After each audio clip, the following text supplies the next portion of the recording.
Hello, good morning.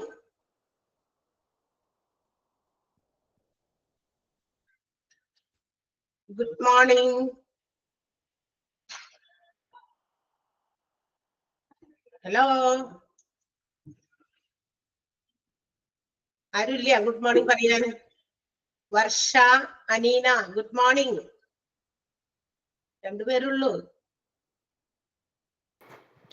morning, ma'am. Very good. Good morning.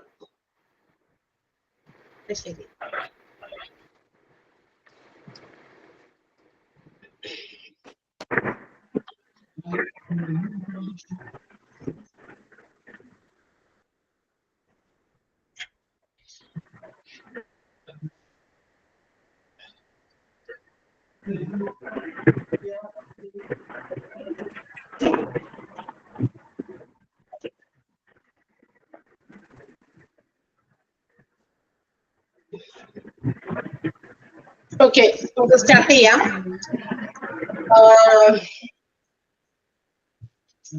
നമ്മള് എന്താ പഠിച്ചുകൊണ്ടിരുന്നേ? Employee health. Employee health. Managing employee health and safety at workplace.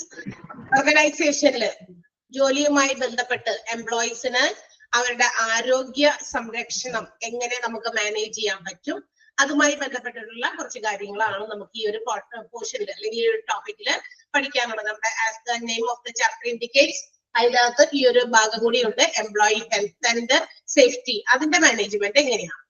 And അതിന് നമ്മൾ കുറച്ച് കാര്യങ്ങൾ തുടക്കം പറഞ്ഞിരുന്നു. എംപ്ലോയി ഹെൽത്ത് എന്താണെന്ന് പറഞ്ഞു അല്ലെ. എംപ്ലോയി ഹെൽത്ത് എന്ന് പറയുന്നത് എന്താണ്?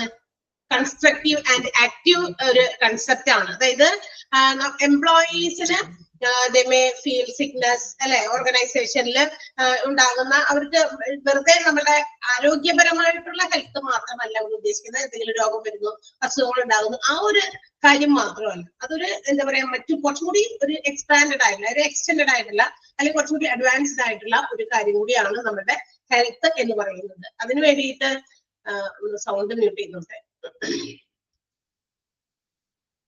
ഓക്കെ, അതിന് അപ്പൊ ഓർഗനൈസേഷനിൽ ഈ പറയുന്ന ഒരു ഹെൽത്ത് മാനേജ് ചെയ്യുക അല്ലെങ്കിൽ ഹെൽത്ത് മാനേജ്മെന്റ് ആൻഡ് സേഫ്റ്റി എന്ന് പറയുന്നത് എന്തിനു വേണ്ടിയിട്ടാണ്? ഇതിന്റെ പ്രധാനപ്പെട്ട ഒരു എയിം എന്ന് പറയുന്നത് എന്താണ്? To avoid the chances of occurrence of particular injuries or diseases. അത് എന്താ പറയാ, ഒരു എന്താ പറയാ, രോഗങ്ങൾ എന്തെങ്കിലും വരിക അല്ലെങ്കിൽ എന്തെങ്കിലും തരത്തിലുള്ള അപകടങ്ങൾ, ഇഞ്ചുറീസ്, അപകടം മൂലമൊക്കെ ഉണ്ടാകുക, ഇങ്ങനെയുള്ള കാര്യങ്ങളെ അവോയ്ഡ് ചെയ്യുക എന്നുള്ളതാണ് ഓർഗനൈസേഷണൽ ഹെൽത്തിന്റെ എയിം എന്ന് പറയുന്നത്. അങ്ങനെയുള്ളത് അവോയ്ഡ് ചെയ്യുക. Instead of the treatment while occurring that type of injuries or diseases. രോഗം വന്നിട്ട് അത് നമ്മൾ ട്രീറ്റ് ചെയ്ത് അല്ലെങ്കിൽ അതിന് വേണ്ടിയിട്ടുള്ള ട്രീറ്റ്മെന്റ് എടുക്കുന്നതിനേക്കാൾ നല്ലത് എന്ത് അവോയ്ഡ് ചെയ്യുക? ഇത്തരം കാര്യങ്ങൾ ഉണ്ടാകാതിരിക്കാനായിട്ടുള്ള ചാൻസസ്. അതാണ് ഓർഗനൈസേഷണൽ ഹെൽത്തിന്റെ എയിം എന്ന് പറയുന്നത്. നമ്മൾ പറയില്ലേ, രോഗം വന്നിട്ട് ചികിത്സിക്കുന്നതിനേക്കാൾ നല്ലത് രോഗം വരുന്നതിന് മുമ്പേ അതിനുള്ള പ്രിക്കോഷൻസ് എടുക്കുന്നതായിരിക്കാം അല്ലെ. നമ്മളോട് പല രീതിയിലുള്ള ഹെൽത്ത് സെന്റേഴ്സിൽ നിന്നൊക്കെ നമുക്ക് പല രീതിയിലുള്ള ഇത്തരം instructions, informations mostly I think at this time ആണ്, ഈ ഒരു സമയത്താണ് ഈ മഴയും മറ്റു കാര്യങ്ങളൊക്കെ ഉണ്ടാകുമ്പോൾ ഹെൽത്ത് സെന്റേഴ്സിൽ നിന്നൊക്കെ പല മീഡിയാസ് വഴി നമുക്ക് ഇൻസ്ട്രക്ഷൻസ് വരാറുണ്ട് അല്ലെ. നമ്മൾ ഉപയോഗിക്കുന്ന ചുറ്റുപാടുകളൊക്കെ, നമ്മുടെ സറൗണ്ടിങ്സ് ഒക്കെ ക്ലീൻ ആക്കി വെക്കണം. അതുപോലെ തന്നെ വെള്ളം കെട്ടി നിൽക്കാൻ ഇടയുള്ള എന്ത് സാധനങ്ങളായാലും, ഈവൻ എന്താ പറയാ, ടോപ്പ് ഓഫ് ദ ബോട്ടിലിന്റെ ഡക്കൻ ഉൾപ്പെടെ അതിനകത്തൊക്കെ വെള്ളം കെട്ടി നിൽക്കുന്നത് പോലും അനുവദിക്കരുതെന്നാണ്. എന്ന് വെച്ചാൽ അതൊക്കെ മറിച്ചിടോ അല്ലെങ്കിൽ അതൊക്കെ മാറ്റിയിടുക വെള്ളം കെട്ടുന്നുണ്ടെങ്കിൽ. അപ്പൊ അങ്ങനെയൊക്കെ നമുക്ക് മോസ്റ്റ് ഓഫ് ദ ഡിസീസസിനെ, നമുക്കറിയാം കമ്മ്യൂണിക്കബിൾ ഡിസീസസ് ഉണ്ട്, പകർച്ച പോലെ ഉണ്ടാകുന്ന രോഗങ്ങൾ, മറ്റ് ബാക്ടീരിയാസും മറ്റുമൊക്കെ നമുക്ക് സ്പ്രെഡ് ചെയ്യുന്ന രോഗങ്ങൾ. അപ്പൊ അതിനെയൊക്കെ നമുക്ക് ഒരു പരിധി വരെ തടയാൻ വേണ്ടിയിട്ടുള്ള ഇൻസ്ട്രക്ഷൻസ് നമുക്ക് തരാറുണ്ട്. ചിലപ്പോഴൊക്കെ നമുക്ക് എന്താ പറയാ, അതിന് വേണ്ടിയിട്ടുള്ള ചില മരുന്നുകൾ സ്വീകരിക്കുക, നേരത്തെ തന്നെ വരാതിരിക്കാൻ വേണ്ടി മുൻകരുതലായിട്ട് അങ്ങനെയൊക്കെ ചെയ്യാറുണ്ട്. അതുപോലെ ഓർഗനൈസേഷന്റെയും എയിം ഇതാണ്. ഓർഗനൈസേഷണൽ ഹെൽത്തിന്റെ എയിമും ഇത് തന്നെയാണ്. എന്താണ് അത്? ഇത്തരം occurrence of injuries or diseases, ഇത്തരം രോഗങ്ങൾ അല്ലെങ്കിൽ ഇഞ്ചുറീസ് ഓർഗനൈസേഷനിൽ ജോലി ചെയ്യുന്ന സമയത്ത് ഉണ്ടാകുന്നത് തടയുക എന്നുള്ളതാണ് ഉദ്ദേശം. അല്ലാതെ അത് വന്നു കഴിഞ്ഞിട്ട് ട്രീറ്റ്മെന്റ് എടുക്കുക എന്നുള്ളതിലല്ല. അതാണ് ഉദ്ദേശിച്ചത് കേട്ടോ എംപ്ലോയി ഹെൽത്ത്. അപ്പൊ എംപ്ലോയി ഹെൽത്തിന്റെ രണ്ട് കാര്യങ്ങൾ അതുമായി റിലേറ്റ് ചെയ്തിട്ടുള്ള രണ്ട് ആസ്പെക്ട് ഉണ്ടെന്ന് പറഞ്ഞു. ഹെൽത്ത് ഹസാർഡും ഹെൽത്ത് റിസ്കും രണ്ടും രണ്ടാണ്. നമുക്കറിയാം ഹെൽത്ത് ഹസാർഡ് മിക്കവാറും എല്ലാ ഓർഗനൈസേഷൻസിലും ഉണ്ടാകുന്ന ഒന്നാണ്. ഹെൽത്ത് ഹസാർഡ് എന്ന് പറയുന്നത് രണ്ടും തമ്മിൽ വ്യത്യാസമുണ്ട്. ഹെൽത്ത് റിസ്കും എന്താണെന്ന് അവർ പറഞ്ഞിട്ടുണ്ട്. നമ്മൾ ഹെൽത്ത് ഹസാർഡിനെ നമുക്ക് എന്താ പറയാ, most of the health Hazard നമുക്ക് എന്ത് ചെയ്യാൻ പറ്റില്ല, മിനിമൈസ് ചെയ്യാൻ, കുറയ്ക്കാനോ അല്ലെങ്കിൽ അത് അവോയ്ഡ് ചെയ്യാനോ പറ്റുന്നതല്ല. പക്ഷെ ഹെൽത്ത് റിസ്കുകൾ നമുക്ക് എന്ത് ചെയ്യാം, നന്നായിട്ട് മിനിമൈസ് ചെയ്യാൻ പറ്റും. പരമാവധി ഒരു പരിധി വരെ നമുക്ക് റെഡ്യൂസ് ചെയ്യാനായിട്ടുള്ള കാര്യങ്ങളുണ്ട്. By providing proper employment working conditions. എങ്ങനെ ആവശ്യത്തിന് സൗകര്യങ്ങളൊക്കെ വർക്കിംഗ് കണ്ടീഷൻസും ഒക്കെ എംപ്ലോയ്മെന്റിൽ പ്രൊവൈഡ് ചെയ്യുക. അങ്ങനെ സേഫ്റ്റി മെഷേഴ്സ് എടുക്കുക. അതുപോലെ തന്നെ മറ്റ് പലതരത്തിലുള്ള എന്തെങ്കിലും ഹസാർഡസ് ആയിട്ടുള്ള ചില റിസ്ക് ആയിട്ടുള്ള ചില ജോലികൾ ചെയ്യുമ്പോൾ അതിന് വേണ്ടിയിട്ടുള്ള ഗൈഡ് ലൈൻസ് കൊടുക്കുക. ആ ജോലി നിങ്ങൾ ചെയ്യുന്ന സമയത്ത് ഇങ്ങനെ മുൻകരുതൽ എടുക്കണം. ഇപ്പൊ യൂസിങ് ഇപ്പൊ നേരത്തെ ഉദാഹരണമൊക്കെ പറഞ്ഞു, ചില രോഗങ്ങൾ ചില ജോലിയൊക്കെ ചെയ്യുന്ന സമയത്ത് നമുക്ക് വലിയ ഗ്ലൗസ് ഒക്കെ തയ്ക്കണം. നമ്മൾ ഉണ്ടല്ലേ കറണ്ടുമായിട്ട് ഇലക്ട്രിസിറ്റിയുമായിട്ട് ജോലി ചെയ്യുമ്പോൾ അവർ ഗ്ലൗസ് ധരിക്കുന്നത്, അങ്ങനെയുള്ള പ്രിക്കോഷൻസ് എടുക്കണം. ചില ഇതിന് നമുക്ക് മാസ്ക് വളരെ നിർബന്ധമാണ് ചില ജോലികൾ ചെയ്യുമ്പോൾ. അപ്പൊ അങ്ങനെയുള്ള കാര്യങ്ങളൊക്കെ നമുക്ക് എടുത്തിട്ട് നമുക്ക് എന്ത് ചെയ്യാം, ഹെൽത്ത് റിസ്കുകളെ പരമാവധി നമുക്ക് മിനിമൈസ് ചെയ്യാനായിട്ട് സാധിക്കും. ഓക്കെ, അപ്പൊ ഇൻഡസ്ട്രിയൽ ഹെൽത്ത് പ്രോഗ്രാമുകൾ should be adopted by for health preservation. നമ്മുടെ ഹെൽത്തുകളെയൊക്കെ പ്രിസർവ് ചെയ്യാൻ അല്ലെങ്കിൽ നമുക്ക് പ്രൊട്ടക്ട് ചെയ്യാൻ വേണ്ടിയിട്ടുള്ള പ്രോഗ്രാമുകൾ ഓർഗനൈസേഷൻസിൽ കണ്ടക്ട് ചെയ്യാം. അപ്പൊ അങ്ങനെയൊക്കെ നമുക്ക് എന്ത് ചെയ്യാം, സേഫ്റ്റി മെഷേഴ്സ് എടുത്ത് ഹെൽത്ത് റിസ്കുകളെ മിനിമൈസ് ചെയ്യാൻ സാധിക്കും. അതുപോലെ തന്നെ ജോബ് റിലേറ്റഡ് ആയിട്ടുള്ള ഡിസീസസിനെ നമുക്ക് ഇല്ലാതാക്കാൻ, അവോയ്ഡ് ചെയ്യാനായിട്ട് സാധിക്കും. According to WHO world health organisation പ്രകാരം ചില കാര്യങ്ങൾ വർക്കേഴ്സിന് എന്താ പറയാ അവരുടെ ഈ പറഞ്ഞ ഹെൽത്ത് ഹസാർഡും അതുപോലെ തന്നെ ഹെൽത്ത് റിസ്കുകളുമായിട്ട് ചില ഇമ്പോർട്ടന്റ് പോയിന്റുകൾ ഇവിടെ മെൻഷൻ ചെയ്തിട്ടുണ്ട്. എന്താണ് ഇത് ഹെൽത്ത്, എംപ്ലോയി ഹെൽത്ത് അല്ലെങ്കിൽ ഓർഗനൈസേഷണൽ ഹെൽത്ത് കൊണ്ട് ഉദ്ദേശിക്കുന്നത്? The promotion and maintenance of physical, mental and social wellbeing of the workers. അതായത് ഓരോ ജോലിയിലും അവർ ഏർപ്പെടുന്ന ഓരോ ജോലിയിലും അവർക്ക് മാനസികമായിട്ട്, ശാരീരികമായിട്ട്, സാമൂഹികപരമായിട്ടുള്ള പ്രൊമോഷൻസും മെയിൻ്റനൻസും അത് കറക്റ്റ് ആയിട്ട് നടത്തുക. അത് ഓർഗനൈസേഷന്റെ ഒരു ഉത്തരവാദിത്തമാണ്. അവരുടെ ജോലിയിൽ അവർക്ക് മെന്റലി അവർ സ്ട്രോങ് ആയിരിക്കണം, ഫിസിക്കലി സ്ട്രോങ് ആയിരിക്കണം. അതുപോലെ തന്നെ അവരുടെ social approaches to other workers, മറ്റുള്ള വർക്കേഴ്സുമായിട്ട്. കാരണം അവരുടെ ഒപ്പം നമ്മളിപ്പോ ഒരാളല്ല ഒരു ഓർഗനൈസേഷനിൽ ജോലി ചെയ്യാം, നമ്മളുടെ ഒപ്പം ഒരുപാട് കോവർക്കേഴ്സ് ഉണ്ട്. അപ്പൊ അവരോടുള്ള നമ്മുടെ സമീപനം അല്ലെ, ആ രീതിയിൽ അതാണ് സോഷ്യൽ എന്ന് ഉദ്ദേശിക്കുന്നത്. നമ്മൾ എങ്ങനെ അവരോട് ബിഹേവ് ചെയ്യുന്നു, അവരോട് നമ്മൾ എങ്ങനെ ഇടപഴകുന്നു, ഓൾ ദീസ് തിങ്സ് ഇതൊക്കെ മെയിൻറ്റെയിൻ ചെയ്യുക, പ്രൊമോട്ട് ചെയ്യുക. ഇതാണ് മെന്റൽ ആയിട്ടുള്ള അവരുടെ അവസ്ഥകൾ. ഫിസിക്കൽ ആയിട്ടുള്ള അവസ്ഥകൾക്കൊക്കെ മെയിൻ്റനൻസും അതുപോലെ തന്നെ പ്രൊമോഷൻസും പ്രൊവൈഡ് ചെയ്യുക. അതോടൊപ്പം തന്നെ to other coworkers or wellbeing of other workers, വർക്കേഴ്സിനോടൊപ്പമുള്ള അവരുടെ പ്രവർത്തനങ്ങൾ, സോഷ്യൽ വെൽബീയിങ് ആണ് ഉദ്ദേശിക്കുന്നത്, അതും പ്രൊമോട്ട് ചെയ്യുക. Second one, prevention among workers ill health caused by working conditions. ഒരു പരിധി വരെ അവരുടെ ജോലിയിലുമായിട്ട് ബന്ധപ്പെട്ടിട്ടുള്ള പല ഹെൽത്ത് ഇഷ്യൂസ് എന്തെങ്കിലും ബന്ധപ്പെട്ടിട്ടുള്ള ജോലി ചെയ്താൽ ഇന്ന രോഗങ്ങളൊക്കെ വരാൻ സാധ്യതയുണ്ട്. അങ്ങനെയുള്ള കാര്യങ്ങളൊക്കെ ഉണ്ടെങ്കിൽ അത് കൂടുതലും തടയാനുള്ള പല കാര്യങ്ങളും ചെയ്യുക, അഡോപ്റ്റ് ചെയ്യാൻ പറ്റിയ പല രീതികളും അത്തരം ഒരു റിസ്ക് ഉള്ള ജോലിയാണ്. So how can we prevent that risk? ആ ഒരു അപകടത്തെ അല്ലെങ്കിൽ അത്തരം ഒരു രോഗം വരാനുള്ള സാധ്യതയെ ഹൗ ടു പ്രിവെന്റ്, എങ്ങനെ പ്രിവെന്റ് ചെയ്യാൻ പറ്റും, അങ്ങനെയുള്ള കാര്യങ്ങളൊക്കെ ചെയ്യുക. അപ്പൊ prevention among workers ill health, അവർക്ക് ഉണ്ടാകാവുന്ന ഏതെങ്കിലും തരത്തിലുള്ള രോഗങ്ങൾ, ill health which is caused by the working conditions. Working കണ്ടീഷൻസുമായിട്ട് ബന്ധപ്പെട്ടിട്ടുള്ള രോഗങ്ങളാണ് കേട്ടോ ഉദ്ദേശിക്കുന്നത്. അല്ലാതെ വരുന്ന സാധാരണ സമയത്ത് വരുന്ന വല്ല പനിയോ ചുമയൊന്നും അല്ല. അല്ലാതെ ഈ ഇന്ന ഒരു ജോലി ചെയ്താൽ there will be such ill health, ഇന്ന ഒരു രോഗം ഉണ്ടാകാൻ സാധ്യതയുണ്ട്. So how can we prevent it? അതിന് വേണ്ടിയിട്ടുള്ള രീതികളും മാർഗങ്ങളും സ്വീകരിക്കുക ഇൻഡസ്ട്രിയിൽ അല്ലെങ്കിൽ ഓർഗനൈസേഷനിൽ. Okay, then protection of workers in their employment from risk resulting factors averse to health. നമ്മുടെ ആരോഗ്യത്തിന് അഡ്വേഴ്സ് ഇഫക്ട് ചെയ്യുന്ന ആരോഗ്യത്തിനെ പ്രതികൂലമായി ബാധിക്കുന്ന ചില റിസ്കുകൾ അവരുടെ ജോലിയിലുണ്ടെങ്കിൽ അതിനെതിരെ അവർക്ക് പ്രൊട്ടക്ഷൻ കൊടുക്കുക. ഇപ്പൊ നമ്മൾ ഇന്ന ജോലി ചെയ്യുന്നു, ആ ജോലിയിൽ ഇങ്ങനെ ഒരു സാധ്യതയുണ്ട്, ഇന്നൊരു അസുഖം വരാനുള്ള കാര്യങ്ങളുണ്ട്. അപ്പൊ അങ്ങനെയുള്ള ഫാക്ടേഴ്സ് എന്തെങ്കിലും ഉണ്ടെങ്കിൽ അതിനെതിരെ ഇവരെ പ്രൊട്ടക്ട് ചെയ്യുക. പല രീതിയിലും പ്രൊട്ടക്ട് ചെയ്യേണ്ടതുണ്ട്. അതിനുള്ള കാര്യങ്ങളൊക്കെ നമുക്ക് ഒരുപാട് പഠിക്കാനുണ്ട് കേട്ടോ.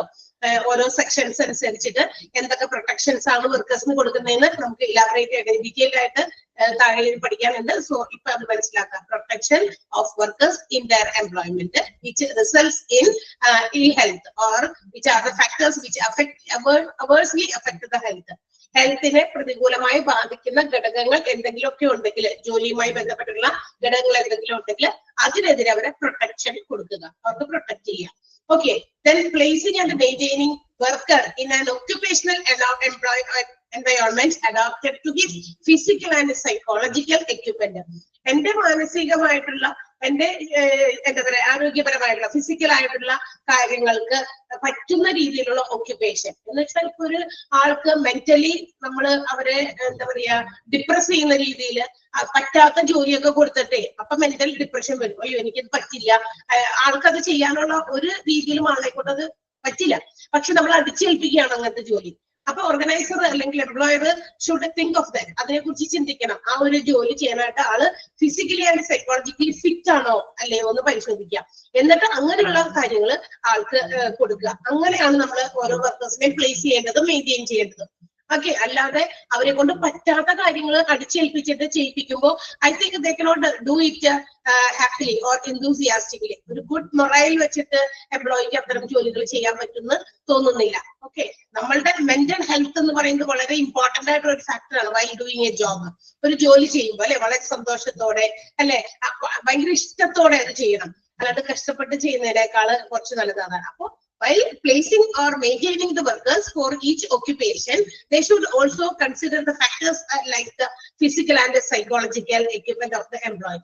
Employee ആരോഗ്യസ്ഥിതി, അതുപോലെ തന്നെ അവരുടെ സൈക്കോളജിക്കൽ ആയിട്ടുള്ള ആ ഒരു രീതി, അവർ ആ ജോലി എങ്ങനെ അവർ എടുക്കും, പേടിയോടെയാണ് വിഭ്രാന്തിയൊക്കെ ആയിട്ട് എടുത്തു ചെയ്യുന്നതൊക്കെ ഫ്ലോപ്പ് ആകും അല്ലെ, മര്യാദയ്ക്ക് ചെയ്യാൻ പറ്റില്ല. So why should be do like that? അങ്ങനെ ചെയ്യേണ്ട ആവശ്യമില്ല. അപ്പൊ അവരെ പ്ലേസ് ചെയ്യുന്ന സമയത്ത് തന്നെ അവർക്ക് ആപ്റ്റ് ആയിട്ടുള്ള ജോലികളിൽ പ്ലേസ് ചെയ്യും. So these are the things to be taken into consideration while providing workers health, maintaining health. അവരുടെ ആരോഗ്യം സംരക്ഷിക്കുന്നതുമായിട്ട് ബന്ധപ്പെട്ടുള്ള ചില കാര്യങ്ങളാണ് WHO പറഞ്ഞിരിക്കുന്നത്. അപ്പൊ ഈ 4 കാര്യങ്ങൾ ഓർത്തിരിക്കാം. അതിൽ തന്നെ ഫിസിക്കൽ, മെന്റൽ, സോഷ്യൽ ബീയിങ് അനുസരിച്ച് എന്ത് ചെയ്യാം, ആളുകൾക്ക് ഓക്യുപ്പേഷൻ അവർക്ക് ജോലി കൊടുക്കുമ്പോൾ അവരുടെ ഈ പറയുന്ന സ്റ്റേജസ്, അവരുടെ മനസ്സിന്റെ ആ ഒരു രീതി, മറ്റു കാര്യങ്ങളൊക്കെ മനസ്സിലാക്കിയിട്ടാണ് അവരെ ആ ജോലിയിൽ മെയിൻറ്റെയിൻ ചെയ്യേണ്ടതും പ്രൊമോട്ട് ചെയ്യേണ്ടതും. പിന്നെ എന്തെങ്കിലും തരത്തിലുള്ള ill health caused by the working conditions, അവരുടെ വർക്കിംഗ് ചുറ്റുപാടുമായിട്ട് അവർക്ക് ഏതെങ്കിലും തരത്തിലുള്ള ഇൽ ഹെൽത്ത് വരാൻ സാധ്യതയുണ്ടെങ്കിൽ അതിന് എതിരെ അവരെ തടയുക, വരാതിരിക്കാനായിട്ടുള്ള കാര്യങ്ങൾ എടുക്കുക. പ്രൊട്ടക്ഷൻ ചെയ്യുക, അവരുടെ എന്താ പറയാ ഹെൽത്തിനെ ബാധിക്കുന്ന, അഡ്വേഴ്സ് ആയിട്ട് ബാധിക്കുന്ന, പ്രതികൂലമായി ബാധിക്കുന്ന ഏതെങ്കിലും ഘടകങ്ങളുണ്ടെങ്കിൽ അതിനെതിരെയും അവരെ പ്രൊട്ടക്ട് ചെയ്യുക. പിന്നെ പ്ലേസ് ചെയ്യുമ്പോൾ ഓരോ എംപ്ലോയീസിനെ പ്ലേസ് ചെയ്യുമ്പോഴും മെയിൻറ്റെയിൻ ചെയ്യുമ്പോഴും whether they can do or not, physically psychologically fit ആണോ എന്നുള്ള കാര്യങ്ങൾ കൂടി നോക്കിയിട്ടായിരിക്കാം അവർക്ക് ജോലി കൊടുക്കേണ്ടതും അവരെ അതിൽ മെയിൻറ്റെയിൻ ചെയ്യേണ്ടതും. ക്ലിയർ ആയോ ഈ 4 പോയിന്റ്? 4 പോയിന്റ് മനസ്സിലായോ? ഇതൊക്കെ സ്വാഭാവികമായിട്ടും ഉണ്ടാകുന്ന കാര്യങ്ങളാണ്. ബിക്കോസ് ഇതൊക്കെ ഓരോ എംപ്ലോയീസിനും ഓരോ ഓർഗനൈസേഷനിലും ജോലിക്ക് എടുക്കുമ്പോഴും അവരെ ഓരോ ജോലിയിലും ഇങ്ങനെ എന്താ പറയാ അവർക്ക് ജോലികൾ അലോട്ട് ചെയ്ത് കൊടുക്കുമ്പോഴും ഇത്തരം കാര്യങ്ങൾ കൂടി ചെയ്യണം, ശ്രദ്ധിക്കണം. നമുക്കറിയാം എല്ലാ ഓർഗനൈസേഷനിലും ജോലി ചെയ്യുമ്പോൾ ആ ജോലിയുമായി ബന്ധപ്പെട്ട ഇൽ ഹെൽത്ത് ഉണ്ടാകും എന്നല്ല പറയുന്നത്. ചില ടൈപ്പ് ഓഫ് ജോലികൾ നമ്മൾക്കറിയാം, വലിയ വലിയ ഇൻഡസ്ട്രിയൽ ഫാക്ടറീസ് അങ്ങനെയൊക്കെയുള്ള സ്ഥലങ്ങളിലൊക്കെ അത് അവിടെ നിന്ന് ഉണ്ടാകുന്ന ഗ്യാസസ്, ഫ്യൂംസ്, അതുപോലെ തന്നെ അവിടുത്തെ ചുറ്റുപാടുകൾ എന്താ പറയാ വളരെ ക്ലീൻ അല്ല, അല്ലെങ്കിൽ അതൊക്കെ ആയിട്ട് പൊല്യൂട്ടഡ് ആയിട്ടൊക്കെ കിടക്കുന്ന അന്തരീക്ഷത്തില് ജോലി ചെയ്യുന്ന അതുമായിട്ട് ഇടപഴകി ജോലി ചെയ്യുന്നവർക്കൊക്കെ അസുഖങ്ങളൊക്കെ വരാൻ സാധ്യതയുണ്ട്. അത്തരം കേസസിലാണ് നമ്മൾ ഇതൊക്കെ പ്രൊട്ടക്ട് ചെയ്യേണ്ടതും ശ്രദ്ധിക്കേണ്ടതും. എല്ലാ ജോലികൾക്കും ഇൽ ഹെൽത്ത് ഉണ്ടാകാനുള്ള സാധ്യതയുണ്ട് എന്നില്ല ഇതിനർത്ഥം. ഓക്കെ, ഇൻ കേസ് ഇത്തരം സാധ്യതകൾ ഉണ്ടാകാൻ ഉള്ള ഇടത്താണ് നമ്മൾ ഇത്തരം പ്രൊട്ടക്ഷൻസും അതുപോലെ തന്നെ പ്രിവെൻഷൻസും നടത്തേണ്ടത്. Got it? ക്ലിയർ ആയോ എല്ലാവർക്കും? അതൊക്കെ ഒന്ന് നന്നായിട്ട് വായിച്ച് പഠിച്ചിരുന്നാൽ മതി. ആൻഡ് നെക്സ്റ്റ് വൺ ഹെഡിങ് അതാണ് ഒബ്ജക്റ്റീവ്സ് ഓഫ് എംപ്ലോയി ഹെൽത്ത്. എന്തിനാണ് നമ്മൾ ഈ എംപ്ലോയിയുടെ ഹെൽത്തിനെ ഇത്രയധികം പ്രാധാന്യം കൊടുത്തിട്ട് നമ്മൾ ചെയ്യുന്നത്? നമുക്കറിയാം ഓർഗനൈസേഷനിലെ എംപ്ലോയീസ് ഇന്ന് മാത്രം വന്ന് ജോലി ചെയ്തിട്ട് പോകേണ്ടവരല്ല, അല്ലെ? എല്ലാ ദിവസവും വന്ന് ജോലി ചെയ്യണം. ഓർഗനൈസേഷനിലെ എംപ്ലോയീസിന്റെ സാന്നിധ്യം, അവരുടെ ജോലി, അത് എന്ന് പറയുന്നത് ഒരു വലിയ ഫാക്ടറാണ്. എന്തിന്?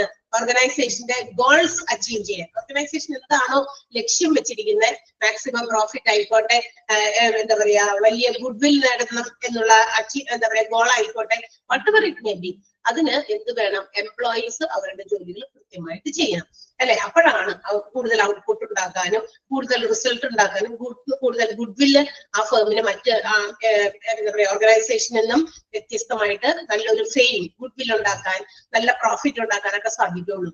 So employee health is very very important. അതുകൊണ്ട് തന്നെ ഓരോ ജോലിക്കാരുടെയും ആരോഗ്യം വളരെ എന്താ പറയാ പ്രാധാന്യമുള്ളതാണ്. അപ്പൊ അതിന്റെ ഒബ്ജക്റ്റീവ്സ് ആണ് നമ്മൾ പറയുന്നത്.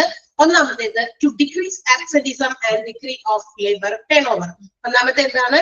To decrease absenteeism. ഈ ജോലിക്കാർക്ക് എന്തെങ്കിലും തരത്തിലുള്ള ഹെൽത്ത് വന്നാൽ എംപ്ലോയി ഹെൽത്തിന് നമ്മൾ പ്രാധാന്യം കൊടുക്കുന്നില്ല.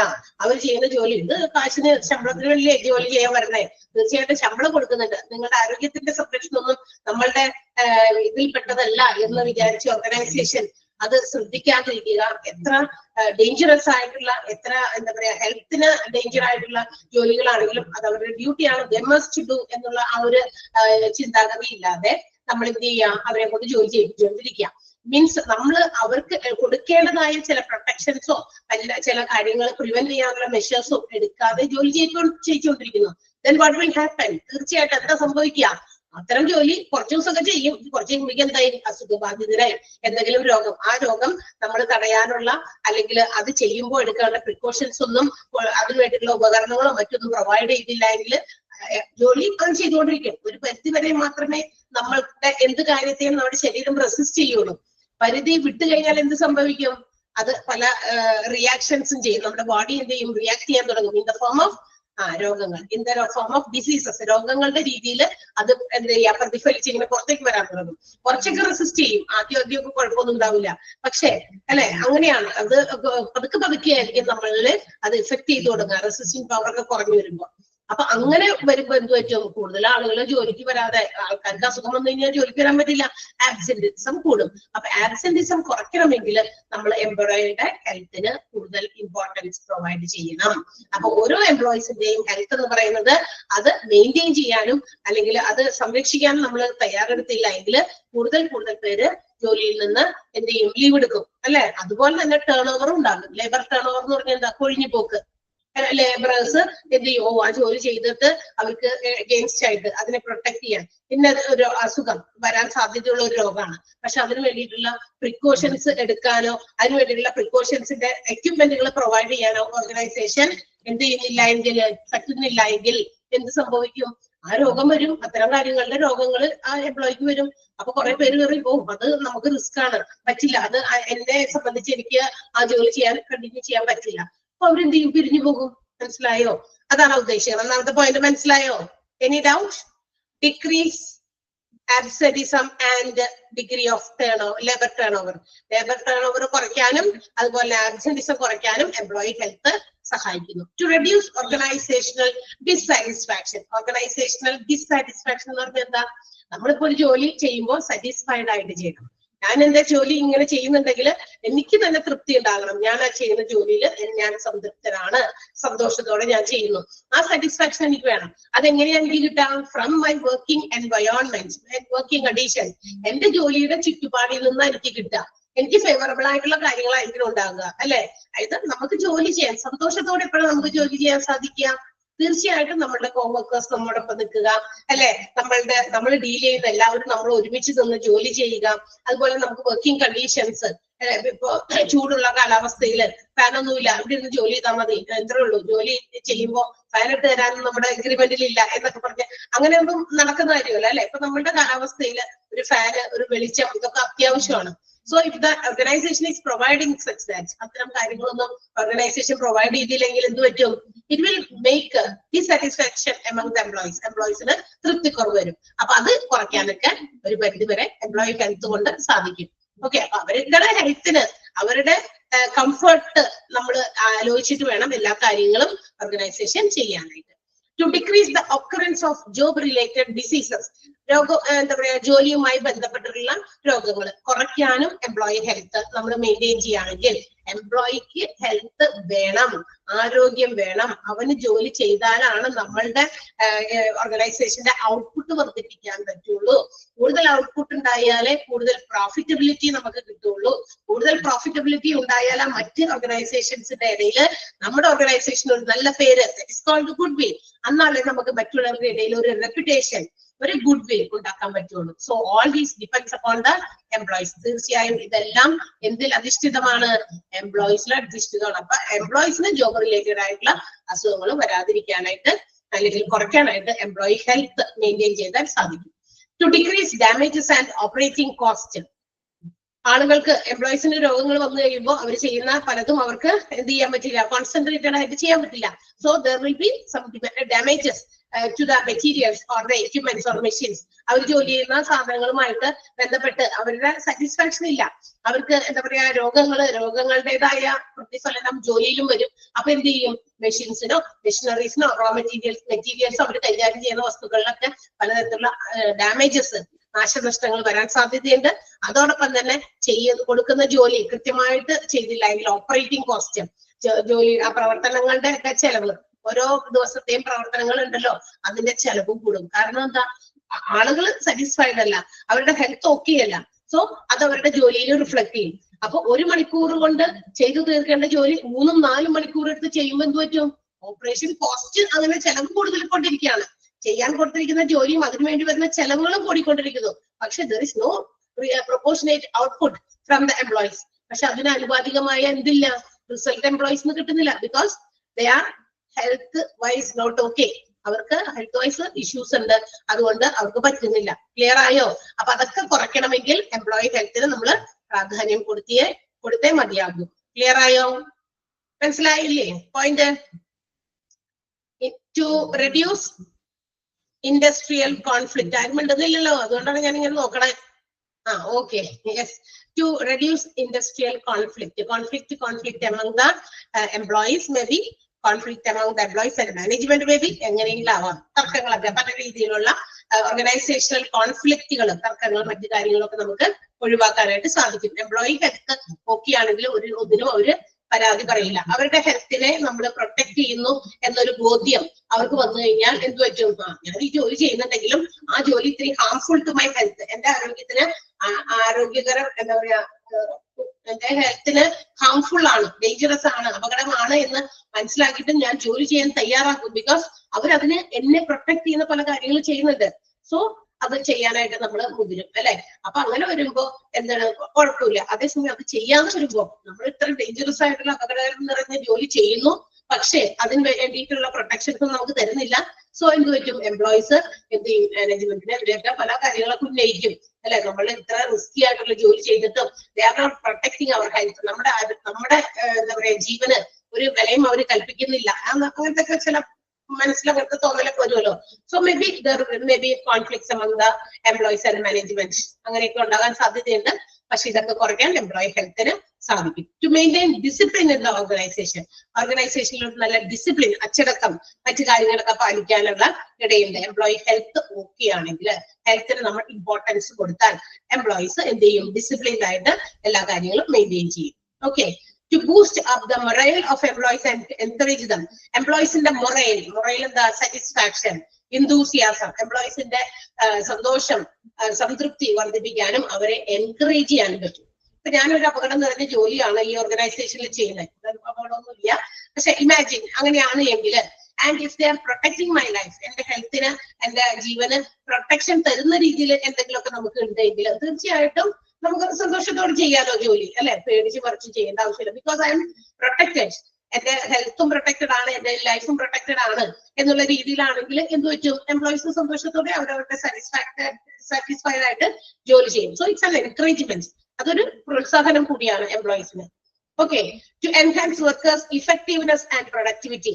ഹെൽത്ത് ഇഷ്യൂസ് വരുന്നത് പ്രൊട്ടക്ട് ചെയ്യുമ്പോൾ തീർച്ചയായിട്ടും ഓർഗനൈസേഷനിൽ ജോലി ചെയ്യുന്ന എല്ലാവരും അവരവരുടെ ജോലി വളരെ സാറ്റിസ്ഫൈഡ് ആയിട്ട്, ഇൻതൂസിയാസ്റ്റിക് ആയിട്ട്, ഗുഡ് മൊറയിലായിട്ട് ചെയ്യും. അങ്ങനെ ഒരു ബന്ധുവിറ്റും നല്ല രീതിയിൽ പ്രവർത്തിച്ചാൽ അത് ഇഫക്റ്റീവ് ആകുകയും പ്രൊഡക്ടിവിറ്റി വർദ്ധിക്കുകയും ചെയ്യും. ഓർഗനൈസേഷന്റെ ഉൽപാദനം വർദ്ധിക്കും. എന്താണോ ഓരോ എംപ്ലോയീസും നമ്മുടെ ഓർഗനൈസേഷന് വേണ്ടി തരുന്ന അവരുടെ ആ പ്രോഡക്റ്റ് ഔട്ട്പുട്ട്, ആ പ്രൊഡക്ടിവിറ്റി, കാര്യക്ഷമത വർദ്ധിക്കാൻ സാധ്യതയുണ്ട്.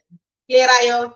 And the last one, to encourage and assist employees so that they can work for a longer time. നമ്മൾ അവരുടെ ലൈഫ് പ്രൊട്ടക്ട് ചെയ്തിട്ടുണ്ട്, അവരുടെ ഹെൽത്തിന് നമ്മൾ പ്രാധാന്യം കൊടുത്ത് അവരുടെ ഹെൽത്തിനെ പ്രൊട്ടക്ട് ചെയ്യുന്നുണ്ട്, സേഫ്റ്റി ഉണ്ട് എന്ന് മനസ്സിലാക്കി കഴിഞ്ഞാൽ they are interested to work for a long time. കുറച്ച് നാള് അധികം അവിടെ ആ സ്ഥാപനത്തിൽ ജോലി ചെയ്യാൻ, അത്തരം ഓർഗനൈസേഷനിൽ ജോലി ചെയ്യാൻ അവര് നിൽക്കും. കാരണം എന്താ, അങ്ങനെ ഇല്ല എങ്കിലാണ് ആ നേരത്തെ ഒന്നാമത്തെ പോയിന്റിൽ പറഞ്ഞത് degree of labour turn over കുറയ്ക്കാമെന്ന് പറഞ്ഞു. ആളുകൾ ഇങ്ങനെ കൊഴിഞ്ഞു പോകും. കാരണം ഒരു പ്രൊട്ടക്ഷൻ ഇല്ല, ഒരു സേഫ്റ്റി ഇല്ല, ഭയങ്കര അപകടം നിറഞ്ഞ പണിയാണ് കേട്ടോ അവിടെ, അതുകൊണ്ട് ഞാൻ നിർത്തി, ഓക്കെ ഞാൻ പോവുകയാണ്.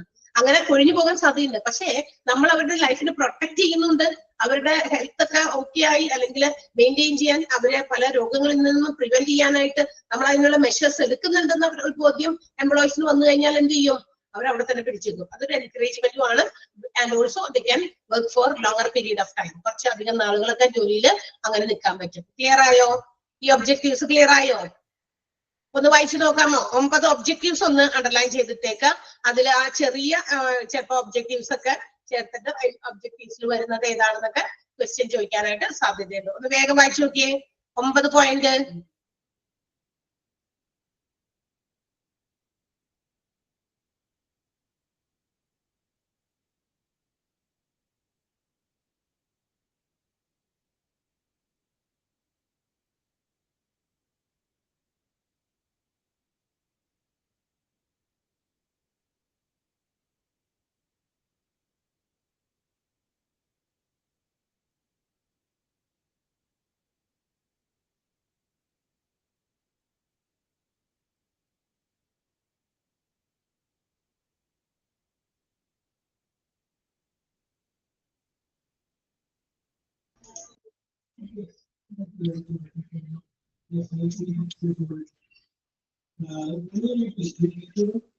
വായിച്ചോ? കുഴപ്പമില്ലല്ലോ. ഞാൻ പറയുന്ന പോയിന്റ് വേണമെങ്കിൽ ഒന്ന് അണ്ടർലൈൻ ടിക്ക് ഇട്ടോ കേട്ടാ. ഒന്നാമത്തെ പോയിന്റ് ടിക്ക് ഇടാം, രണ്ടാമത്തെ പോയിന്റ് ടിക്ക് ഇടാം, അഞ്ചാമത്തെ പോയിന്റ് ടിക്ക് ഇടാം, ആറാമത്തെയും എട്ടാമത്തെയും കേട്ടോ. 1, 2, 5, 6, 8 ആ പോയിന്റുകൾ ഒന്ന് കൂടുതൽ കോൺസെൻട്രേറ്റ് ചെയ്തൊന്ന് ആ ഒബ്ജക്റ്റീവ്സിൽ, എംപ്ലോയി ഹെൽത്തിന്റെ എന്താ പറയാ ഒബ്ജക്റ്റീവ്സിൽ ഒന്ന് പഠിച്ചു വെച്ചേക്കാം കേട്ടോ. ദെൻ ആസ്പെക്ട്സ് നമ്മൾ പറയാൻ പോകുന്നത് എംപ്ലോയി ഹെൽത്തുമായി ബന്ധപ്പെട്ടുള്ള ചില ആസ്പെക്റ്റുകളാണ്. അതിൽ ഫസ്റ്റ് വൺ ആണ്, വേരിയസ് ആസ്പെക്ട്സ് ഉണ്ട്. അതിൽ ഫസ്റ്റ് വൺ മെന്റൽ ഹെൽത്ത് ആണ്. Mental health, physical health, social health, ഇങ്ങനെ 3ആയിട്ടാണ് നമ്മുടെ എംപ്ലോയി ഹെൽത്തിന്റെ ആസ്പെക്റ്റുകളെ ക്ലാസിഫൈ ചെയ്തിട്ടുള്ളത്. ഏതൊക്കെയാ? Mental health, physical health, social health. ആ പേരുകൾ കേൾക്കുമ്പോൾ തന്നെ ഏകദേശം ഐഡിയ നിങ്ങൾക്ക് കിട്ടിയിട്ടുണ്ടായിരിക്കും അല്ലെ? ഒരു ഓർഗനൈസേഷന്റെ mental health is to be protected. It's the main element. ഏറ്റവും ഇമ്പോർട്ടന്റ് ആയിട്ടുള്ള, ഏറ്റവും സിഗ്നിഫിക്കന്റ് ആയിട്ടുള്ള ഒരു എലമെന്റ് എന്ന് പറയുന്നത് ഓർഗനൈസേഷണൽ ഹെൽത്ത് എന്ന് പറയുന്നത് എന്താണ്? To protect the mental health of the employee. എംപ്ലോയിയുടെ മാനസികമായിട്ടുള്ള ആരോഗ്യം, അതിനെ പ്രൊട്ടക്ട് ചെയ്യുക എന്നുള്ളത് തന്നെയാണ് ഏറ്റവും ഇമ്പോർട്ടന്റ് ആയിട്ടുള്ള എലമെന്റ്. ഈ മെന്റൽ ഹെൽത്തിനെ നമുക്ക് മറ്റൊരു പേരിലും അറിയപ്പെടുന്നുണ്ട്, ഇമോഷണൽ ഹെൽത്ത് എന്നുകൂടി അതിന്റെ പേരുണ്ട്. അപ്പൊ other name for mental health വേണമെങ്കിൽ ചോദിക്കാൻ ഇമോഷണൽ ഹെൽത്ത് കൂടി ഉണ്ട്. എന്താണ് അതായത് ഈ മെന്റൽ ഹെൽത്ത് എന്ന് പറയുന്നത് നമ്മളുടെ ഒരു മാനസികമായിട്ടുള്ള ഒരു അവസ്ഥയാണ്. എന്താ?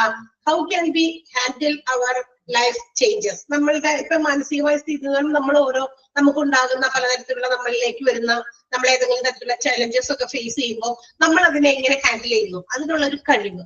അത് മാത്രമല്ല, what we feel about others, നമ്മൾ എങ്ങനെയാണ് മറ്റുള്ളവരെ കുറിച്ച് നമ്മളുടെ ഒരു ഫീലിങ്സ്, അതാണ്.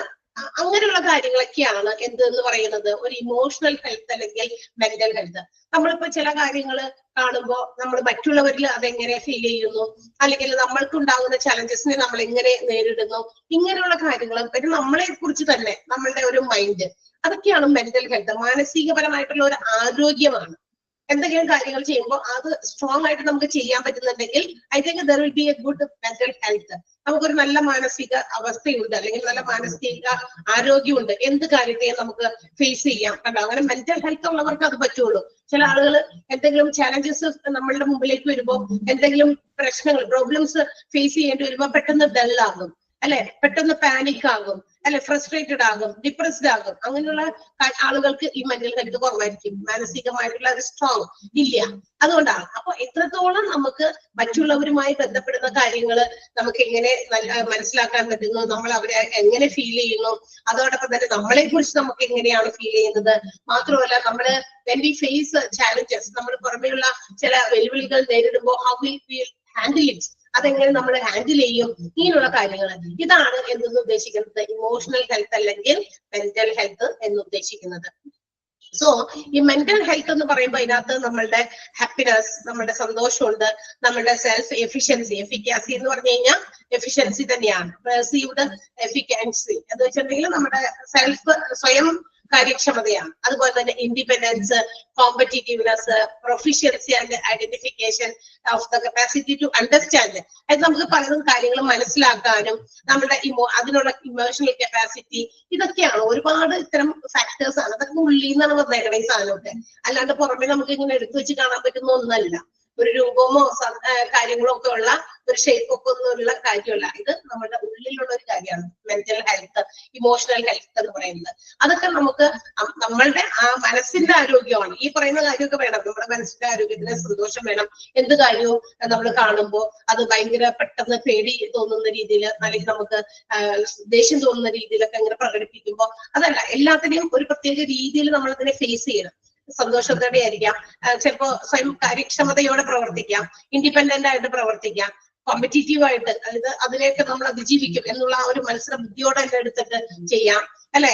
അതുപോലെ തന്നെ നമ്മൾ മനസ്സിലാക്കുക നമ്മളുടെ ഇന്റലക്ച്വൽ ആൻഡ് ഇമോഷണൽ കപ്പാബിലിറ്റി, നമ്മളുടെ മറ്റ് ആളുകളുമായിട്ട് ഇടപഴകാനും നമ്മളുടെ മെന്റൽ കപ്പാസിറ്റിയും ഇമോഷണൽ കപ്പാസിറ്റിയും കേപ്പബിലിറ്റിയും ഒക്കെ മനസ്സിലാക്കാനുള്ള ഒരു വ്യക്തിയുടെ ആ ഒരു അവസ്ഥ, അതാണ് നമ്മൾ മെന്റൽ ഹെൽത്ത് എന്ന് ഉദ്ദേശിക്കുന്നത്. അപ്പൊ മെന്റൽ ഹെൽത്തിനകത്ത് എന്തൊക്കെ വരും എന്നുള്ളത് ഇമ്പോർട്ടന്റ് ആണ്. അതിനകത്ത് കുറച്ച് വേർഡുകളൊക്കെ നമ്മൾ പറഞ്ഞിട്ടുണ്ട്, അതൊന്ന് അണ്ടർലൈൻ ചെയ്യാട്ടോ. ഈ ഒരു സെന്റൻസും അതിന്റെ മുകളിലുള്ള മെന്റൽ ഹെൽത്തിന്റെ സെന്റൻസ് ഇമോഷണൽ ഹെൽത്ത് വരെ അണ്ടർലൈൻ ചെയ്യണം. Significant element of organisation is the aim of employees mental health എന്നുള്ള sentence it is also termed as emotional health, അവിടെ വരെ അണ്ടർലൈൻ ചെയ്യാം. പിന്നെ രണ്ടാമത്തെ പാരഗ്രാഫിനകത്ത് മെന്റൽ ഹെൽത്ത് കൺസിസ്റ്റ് ഓഫ് എന്ന് തുടങ്ങി കേപ്പബിലിറ്റി ഓഫ് ആൻ ഇൻഡിവിജ്വൽ വരെ അണ്ടർലൈൻ ചെയ്യാം.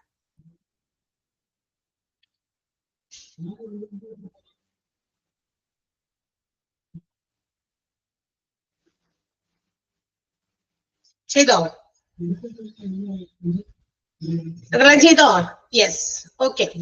ഇനി മെന്റൽ ഹെൽത്ത് പ്രോബ്ലംസ് ഉണ്ടായാൽ എന്ത് സംഭവിക്കും? അപ്പൊ മെന്റൽ ഹെൽത്ത് എന്ന് പറയുമ്പോൾ ആരോഗ്യമുണ്ട്, മെന്റൽ സന്തോഷമുണ്ട്, നമുക്ക് കാര്യങ്ങൾ മനസ്സിലാക്കാൻ, സ്വയം എന്താ പറയാ ഒറ്റയ്ക്ക് നിന്ന് എന്തിനേയും നേരിടാൻ, അല്ലെ, അതിനുള്ള കേപ്പബിലിറ്റി ഉണ്ട്.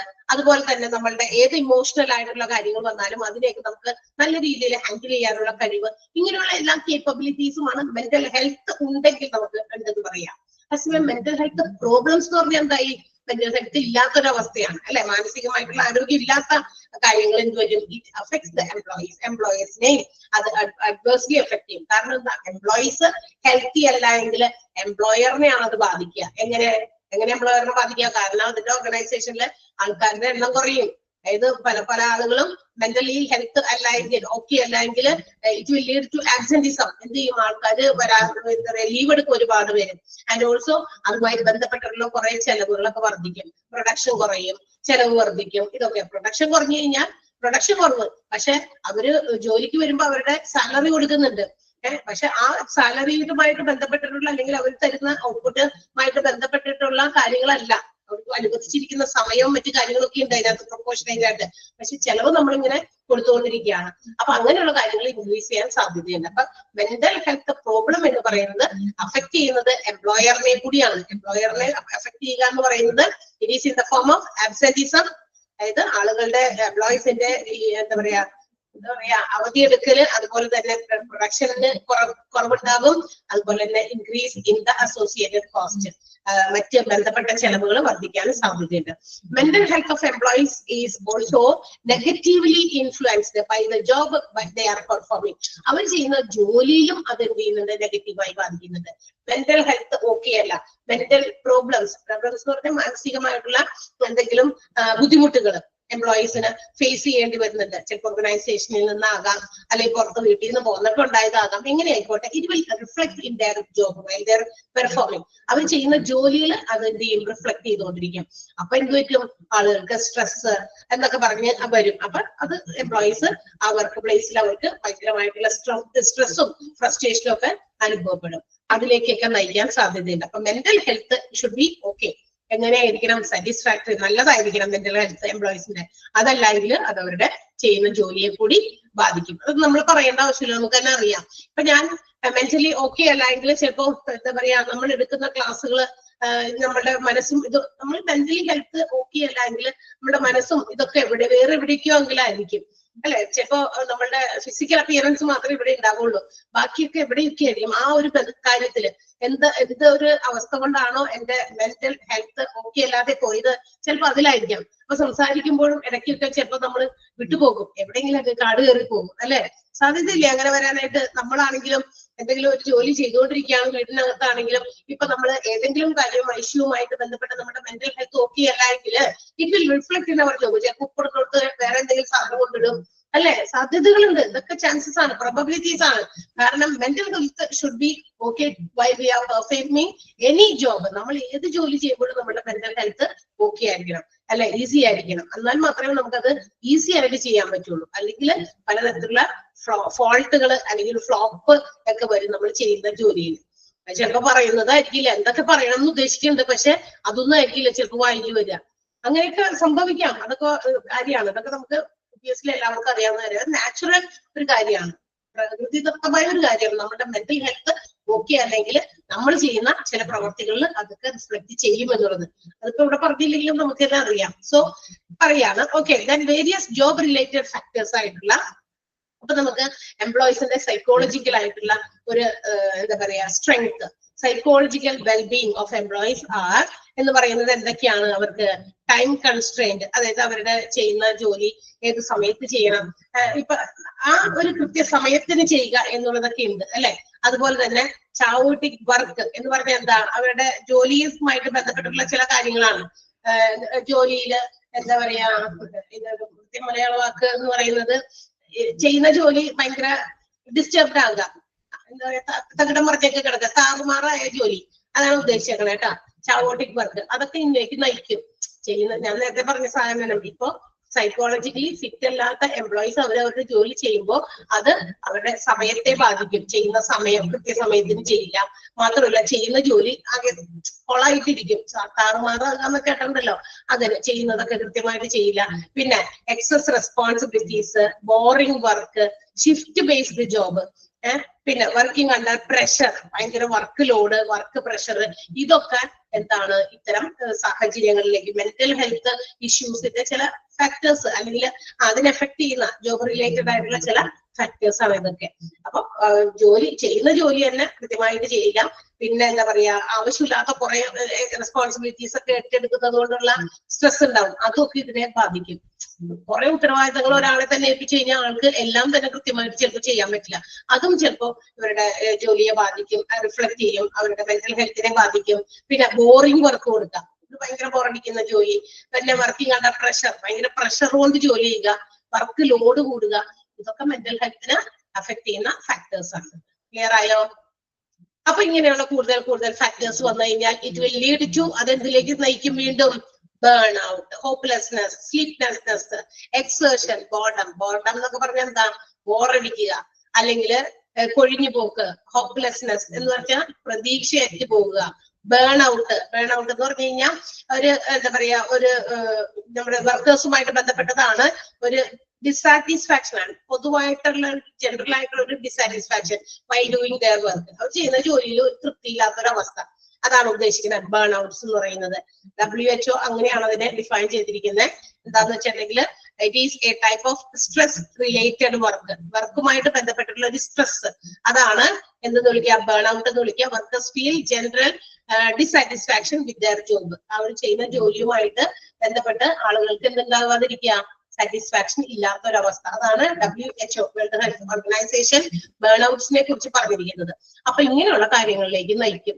ബോറാകുക, പ്രതീക്ഷ നഷ്ടപ്പെട്ടു പോവുക, അത് അല്ലെങ്കിൽ അവരുടെ ചെയ്യുന്ന ജോലിയിൽ അവർക്ക് സംതൃപ്തി ഇല്ലാതെ വരിക, ഉറക്കമില്ലായ്മ, ഇതിലേക്കൊക്കെ നയിക്കുന്ന ഫാക്ടേഴ്സ് ആണ് ഇത്തരം മെന്റൽ ഹെൽത്ത് ഇഷ്യൂസ് അല്ലെങ്കിൽ mental health problems of employees in an organisation. Clear ആയോ? ആ പാരഗ്രാഫ് ക്ലിയർ ആയോ? യെസ്. അപ്പൊ ആ സെന്റൻസ് ഒന്ന് അണ്ടർലൈൻ ചെയ്യാട്ടാ. വേരിയസ് ജോബ് റിലേറ്റഡ് ഫാക്ടേഴ്സ് എന്തൊക്കെയാണ് എംപ്ലോയീസിനെ ബാധിക്കുന്നത്, അവരുടെ മെന്റൽ ഹെൽത്തിനെ ബാധിക്കുന്നത് എന്തൊക്കെയാണെന്ന് പറഞ്ഞിട്ടുണ്ട്. Various job related factors which affect psychological well-being of employees are time constraint, chaotic work, excess responsibilities, boring work, shift-based job, working under pressure and work overload. ആ ഒരു സെന്റൻസ് ഒന്ന് അണ്ടർലൈൻ ചെയ്യാം.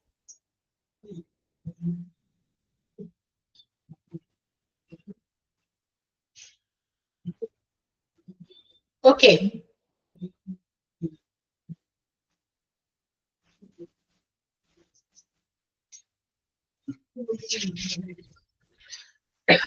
യെസ്. നെക്സ്റ്റ് വൺ, അടുത്തത്. അപ്പൊ നമ്മള് mental health, പിന്നെ പറഞ്ഞത് physical health ആണ്. അടുത്തത് ഏതാ? എംപ്ലോയീസിന് ഉണ്ടാകേണ്ട മറ്റൊരു ഹെൽത്ത് ആണ്, ആരോഗ്യമാണ്, ശാരീരികമായിട്ടുള്ള ആരോഗ്യമാണ്. It means physical wellbeing of employees. എംപ്ലോയീസിന്റെ ഫിസിക്കൽ നല്ല എന്താ പറയാ ഇതാണ് ഹെൽത്ത് ആണ്. എന്താണ് ഫിസിക്കൽ ഹെൽത്ത് എന്ന് പറയുന്നത്? ഇപ്പൊ നമുക്ക് എന്തെങ്കിലും തരത്തിലുള്ള ബാഡ് ഹെൽത്ത്, എന്തെങ്കിലും പനി അല്ലെങ്കിൽ അസുഖങ്ങളൊക്കെ ഉണ്ടായി കഴിഞ്ഞാൽ എന്ത് പറ്റും? നമ്മൾ ചെയ്യുന്ന ജോലി സ്ഥലത്ത് ചെല്ലുമ്പോൾ നമുക്ക് എന്തെങ്കിലും അനാരോഗ്യപരമായിട്ടുള്ള അവസ്ഥയാണ്. ശരീരത്തിന്റെ ആരോഗ്യക്കുറവാണ് കേട്ടോ ഉദ്ദേശിക്കുന്നത്.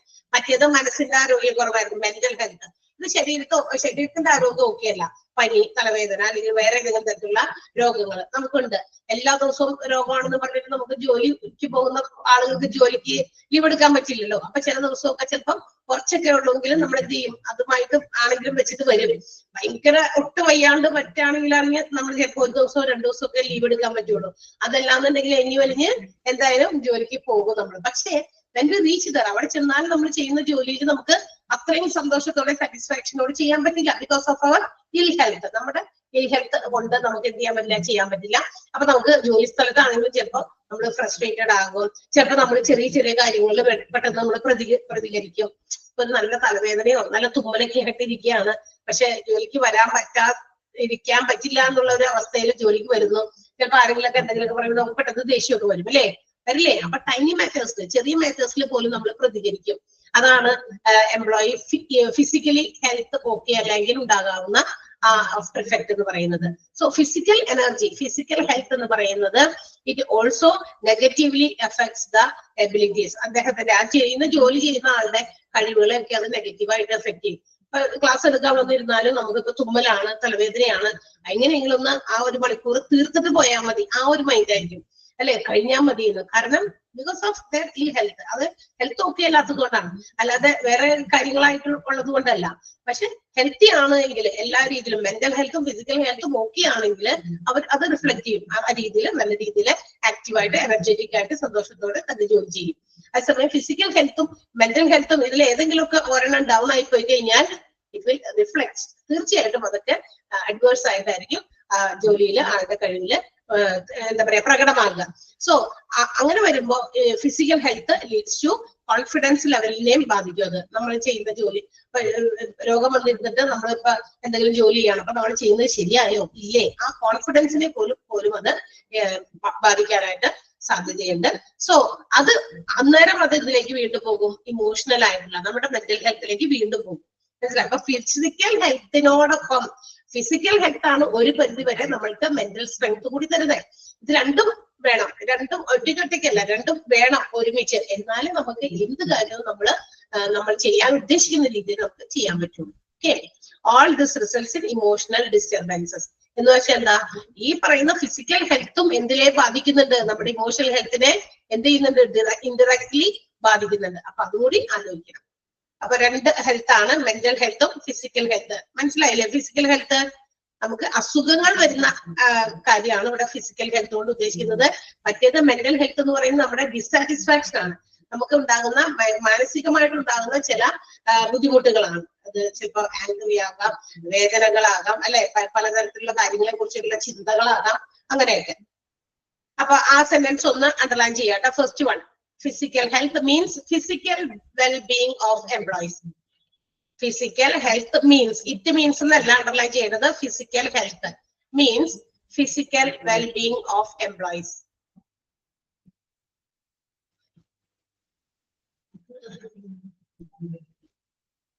ഓക്കെ, ക്ലിയർ ആയോ? Okay, yes. And the third one is social health. ഇനി എന്താണ് social health? The social health എന്ന് പറയുന്നത് 1947 വേൾഡ് ഹെൽത്ത് ഓർഗനൈസേഷൻ ഒറിജിനേറ്റ് ചെയ്ത ഒരു കോൺസെപ്റ്റ് ആണ്. മനസ്സിലായോ? 1997 വേൾഡ് ഹെൽത്ത് ഓർഗനൈസേഷൻ, നമ്മുടെ WHO ഓർഗനൈസ് ചെയ്ത, അതായത് അവർ എസ്റ്റാബ്ലിഷ് ചെയ്ത ഒരു കോൺസെപ്റ്റ് ആണ് സോഷ്യൽ ഹെൽത്ത് എന്ന് പറയുന്നത്. സാമൂഹികപരമായിട്ടുള്ള ഒരു ആരോഗ്യമാണ്. എന്താണ് ഈ ഒരു കോൺസെപ്റ്റിൽ പറയുന്നത്? സോഷ്യൽ ഹെൽത്തിന്റെ കൂടെ, അത് നമ്മുടെ ഫിസിക്കൽ മെന്റൽ ഹെൽത്തിനോടൊപ്പം one more health is added, ഒരു ഹെൽത്ത് കൂടി ആഡ് ചെയ്തു. സോഷ്യൽ ഹെൽത്ത് എന്ന് പറയുന്നത് it's also important or significant determinant.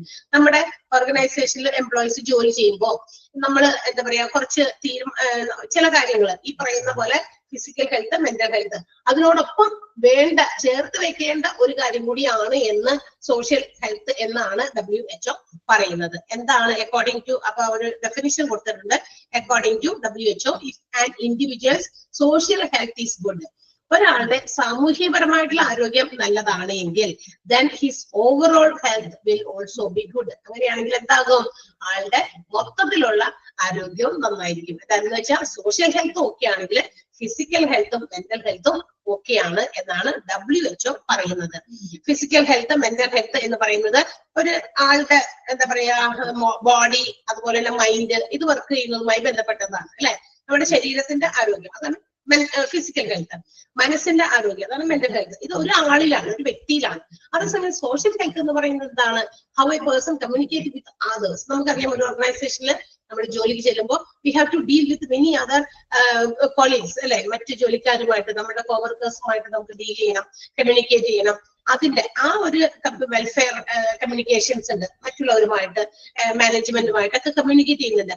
അതിന്റെ ഒരു റിസൾട്ട് ആണ് ഏത്? സോഷ്യൽ ഹെൽത്ത് എന്ന് പറയുന്നത്. അവരോടൊക്കെ നമ്മൾ എങ്ങനെ ഇടപഴകുന്നു, പെരുമാറുന്നു, അതിന്റെ റിസൾട്ട് എന്താണ്? നല്ല രീതിയിൽ പെരുമാറുന്നവരുണ്ട്, കുറച്ച് മോശമായ രീതിയിൽ പെരുമാറുന്നുണ്ട്, അല്ലെ? നമ്മൾ നല്ല രീതിയിലാണ്, എല്ലാവരെയും നമ്മൾ ഈക്വൽ ആയിട്ട് പരിഗണിക്കുന്നു. ആരോടും ചില പാർഷ്യാലിറ്റിയോ കുറച്ച് കൂടുതൽ കെയറിങ്ങോ സ്നേഹമോ റിലേഷനോ ഒന്നും ഇല്ലാതെ എല്ലാവരും ഒരുപോലെ ട്രീറ്റ് ചെയ്യുന്നു. ഓർഗനൈസേഷനിൽ വരുന്നു, അവരവരുടെ കാര്യങ്ങൾ ജോലി നോക്കി എല്ലാവരുമായിട്ട് ഓക്കെ ആയിട്ട് പോകുന്നു, അല്ലെ? ഇവരോടൊക്കെ വെറുതെ നമ്മൾ ആവശ്യമില്ലാത്ത കാര്യങ്ങൾ പറയുകയോ ആവശ്യമില്ലാത്ത കാര്യങ്ങൾ, സീനുകൾ ഉണ്ടാക്കുകയോ ഒക്കെ നമ്മൾ വഴിയായിട്ട് ഉണ്ടാക്കുകയൊക്കെ ചെയ്ത് കഴിഞ്ഞാൽ എന്ത് പറയും? ഒരു ലൂയിസൻസ് ആണെന്ന്, അല്ലെ? നമ്മൾ അങ്ങനെ അറിയപ്പെടും. വരുന്നുണ്ട് ആള്, എപ്പോഴും എല്ലാവരെയും തല്ലുപിടിപ്പിക്കാൻ നോക്കുക, കണ്ടോ? അതൊരു സോഷ്യൽ ഇടപെടലാണ്. ആ സോഷ്യൽ ഇടപെടലില് ആരോഗ്യകരമാണെങ്കിൽ തീർച്ചയായിട്ടും നമ്മുടെ ഫിസിക്കൽ ഹെൽത്തും മെന്റൽ ഹെൽത്തും ഗുഡ് ആയിരിക്കും എന്നാണ് WHO പറയുന്നത്. കാരണം അങ്ങനെയാണ് കണ്ടെത്തിയിരിക്കുന്നത്. ഞാൻ എങ്ങനെ എന്റെ മറ്റുള്ള ആളുകളോടും ഓർഗനൈസേഷനിലും മറ്റു കാര്യങ്ങളോടും ഞാൻ എങ്ങനെ ഡീൽ ചെയ്യുന്നു, ആ ഡീലിങ്സ് ആണ് എന്റെ ഫിസിക്കൽ ഹെൽത്തും എന്റെ മെന്റൽ ഹെൽത്തും എനിക്ക് നന്നാക്കാൻ പറ്റുന്ന കാര്യം. ക്ലിയർ ആയോ? അപ്പൊ രണ്ടാണ് mental health, physical health. It is upon the mental and body of the individual. ഇൻഡിവിജ്വലിന്റെ ബോഡിയും മനസ്സുമായിട്ട് ബന്ധപ്പെട്ടതാണ് നമ്മുടെ ഫിസിക്കൽ ഹെൽത്തും മെന്റൽ ഹെൽത്തും. എങ്കിൽ സോഷ്യൽ ഹെൽത്ത് എന്ന് പറയുന്നത് how a person communicates with others, മറ്റുള്ളവരുമായിട്ട് എങ്ങനെ അവർ കമ്മ്യൂണിക്കേറ്റ് ചെയ്യുന്നു എന്നതാണ് സോഷ്യൽ ഹെൽത്ത് എന്നതുകൊണ്ട് ഉദ്ദേശിക്കുന്നത്. ക്ലിയർ ആയല്ലോ? സോഷ്യൽ ഹെൽത്ത് അതില് ആദ്യത്തെ സെന്റൻസ് ഒന്ന് അണ്ടർലൈൻ ചെയ്യാം. Concept of social health was originated in 1947 by world health organisation എന്നുള്ള സെന്റൻസ് അണ്ടർലൈൻ ചെയ്യണം. പിന്നെ അക്കോർഡിംഗ് ടു WHO ആ സെന്റൻസ് ഉണ്ട്. And individuals, if an individual's social health is good, then his overall health will also be good. അതും underline ചെയ്യണം. അടുത്തത്, while physical and mental health is concerned with an individual how properly his body and mind works, social health demonstrates how a person communicate with others and the outcome of these welfare communications. അവരുമായിട്ടുള്ള കമ്മ്യൂണിക്കേഷൻസിന്റെ result എന്താണ്, മറ്റുള്ളവരുമായിട്ട് ഒരാള് എങ്ങനെ ഇടപഴകുന്നു എന്നുള്ള കാര്യങ്ങളാണ് social health demonstrate ചെയ്യുന്നതെങ്കിൽ നമ്മുടെ ഫിസിക്കൽ ഹെൽത്തും മെന്റൽ ഹെൽത്തും എങ്ങനെ ഒരു ആളുടെ ബോഡിയും മൈൻഡും വർക്ക് ചെയ്യുന്നു എന്നതാണ് പറയുന്നത്. ക്ലിയർ ആയോ? ഏകദേശം ഒരു സെന്റൻസ് വെച്ച് ബാക്കിയെല്ലാം അതിനകത്ത് അണ്ടർലൈൻ ചെയ്യാനുള്ളതാണ്. Okay, then see for maintaining proper health of employees, ഈ പറഞ്ഞ എംപ്ലോയീസിന്റെ സോഷ്യൽ, ഫിസിക്കൽ, മെന്റൽ ഹെൽത്ത് ഇതൊക്കെ മെയിൻറ്റെയിൻ ചെയ്യാൻ അല്ലെങ്കിൽ കൃത്യമായി അതെല്ലാം എന്താ പറയുക പ്രൊട്ടക്ട് ചെയ്യാൻ, പ്രിസർവ് ചെയ്യാൻ there are some statutory provisions which is provided by the Factories Act 1948. ഇനി ഈ ആരോഗ്യം നമ്മുടെ എംപ്ലോയീസിന്, ഓരോ ഓർഗനൈസേഷനും ജോലി ചെയ്യുന്ന എംപ്ലോയീസിന്റെ ആരോഗ്യത്തിന് പ്രാധാന്യം നൽകിക്കൊണ്ട് ചില സ്റ്റാറ്റ്യൂട്ടറി നിയമങ്ങൾ പാസ്സാക്കിയിട്ടുണ്ട്. ആരാണ് അത് പാസ്സാക്കിയത്? Factories act. ഞാൻ പറഞ്ഞല്ലോ നേരത്തെ, എല്ലാ ജോലികൾക്കും ഈ പറഞ്ഞ പ്രൊട്ടക്ഷൻ ഹെൽത്തിന് കൊടുക്കേണ്ടതായിട്ട് നിർബന്ധമില്ല. ഞാൻ അന്നേരം പറഞ്ഞു, ചില ഇൻഡസ്ട്രീസില്, ചില ഫാക്ടറീസില് നമുക്ക്, ഫാക്ടറീസ് ചിലതല്ല, മിക്കവാറും എല്ലാ ഫാക്ടറീസിലും അവർ ചെയ്യുന്ന ജോലി, എംപ്ലോയീസ് ചെയ്യുന്ന ജോലിയിൽ എന്താണ്, അവർക്ക് ആ ചെയ്യുന്ന ജോലി കൊണ്ട് ഉണ്ടാകാവുന്ന ശരീരത്തിന്റെ ബുദ്ധിമുട്ട്, ഡിസീസസ്, ഇഞ്ചുറീസ്, അവരുടെ ആരോഗ്യത്തെ ഹാനികരമായിട്ട് എഫക്ട് ചെയ്യാൻ സാധ്യതയുള്ള പല കാര്യങ്ങളും, ഘടകങ്ങളും അതിനകത്തുണ്ട്. അപ്പൊ അതിനെതിരെയാണ് ഇവർക്ക് പ്രൊട്ടക്ഷൻ കൊടുക്കണ്ടേ. അതുകൊണ്ട് തന്നെ ഫാക്ടറീസ് ആക്ട് ആണ് നിയമങ്ങൾ കൊണ്ടുവന്നിരിക്കുന്നത്. കാരണം ഫാക്ടറീസിൽ ജോലി ചെയ്യുന്നവർക്കാണ് കൂടുതലും ഇത്തരം ശാരീരിക പ്രശ്നങ്ങൾ ജോലിയുമായി ബന്ധപ്പെട്ട് ഉണ്ടാകാൻ സാധ്യതയുള്ളത്. ക്ലിയർ ആയോ? പറഞ്ഞ സെന്റൻസ് മനസ്സിലായോ? എന്തുകൊണ്ട് ഇങ്ങനെ ഫാക്ടറീസ് ആക്ട് ഈ ഒരു നിയമം പാസ്സാക്കി എന്ന ഒരു ചിന്ത നമ്മുടെ മനസ്സിലേക്ക് വരാം. ഒരുപാട് ഓർഗനൈസേഷൻസ്, ബിസിനസ് ഓർഗനൈസേഷൻസ് ഉണ്ട് നമുക്ക് ചുറ്റും. പക്ഷെ എന്തുകൊണ്ട് ഫാക്ടറീസ് ആക്ടിങ്ങിന് ഒരു നിയമം കൊണ്ടുവന്നു? Because most of the people those working in factories have some problems related to their working conditions and job. അവർ ചെയ്യുന്ന ജോലി ചെയ്യുന്ന ചുറ്റുപാടുമായി ബന്ധപ്പെട്ട് പല രോഗങ്ങളും അനാരോഗ്യങ്ങളും വരാൻ സാധ്യതയുള്ളത് ഫാക്ടറീസിൽ ജോലി ചെയ്യുന്നവർക്കാണ്. അതുകൊണ്ടാണ് ഫാക്ടറീസ് ആക്ട് 1948 അങ്ങനെ കുറെ എന്താ പറയാ സ്റ്റാറ്റ്യൂട്ടറി നിയമങ്ങൾ കൊണ്ടുവന്നിരിക്കുന്നത്. എന്തിനു വേണ്ടിയിട്ട്? To maintain proper environment of work in the factory. ഫാക്ടറിയിൽ ജോലി ചെയ്യുന്ന ആളുകൾക്ക് പ്രോപ്പർ ആയിട്ട് അവരുടെ ചുറ്റുപാടുകളെയൊക്കെ സംരക്ഷിക്കാനും ആ ചുറ്റുപാടുകളിൽ നിന്നും മറ്റു രോഗങ്ങളൊന്നും ഈ വർക്കേഴ്സിന് വരാതിരിക്കാനും ജോലി ചെയ്യുന്നവർക്ക് വരാതിരിക്കാനും ഒക്കെ വേണ്ടിയിട്ട് ചില മെഷേഴ്സ്, ചില നടപടികൾ സ്വീകരിക്കണം എന്നുള്ളത് ഓർമ്മിപ്പിക്കാൻ അല്ലെങ്കിൽ ബോധ്യപ്പെടുത്താൻ വേണ്ടിയിട്ടാണ് ഇത്തരം നിയമങ്ങൾ കൊണ്ടുവന്നിരിക്കുന്നത്. അങ്ങനെ കുറച്ച് നിയമങ്ങളാണ് ഇനി നമ്മൾ പഠിക്കാൻ പോകുന്നത്. ഇനി ഈ നിയമം നിങ്ങൾ പഠിക്കണം. ഈ നിയമങ്ങൾ പഠിക്കാന്ന് പറഞ്ഞാൽ അതിങ്ങനെ വലിച്ചു വാരി ആ പാരഗ്രാഫ് മുഴുവൻ പഠിക്കാനല്ല, ഓരോ സെക്ഷൻസ് പറഞ്ഞിട്ടുണ്ട്. ഫാക്ടറീസ് ആക്ട് 1948 നമുക്ക് പഠിക്കാനുള്ള സെക്ഷൻസ് ഫ്രം 11 തുടങ്ങിയാണ്.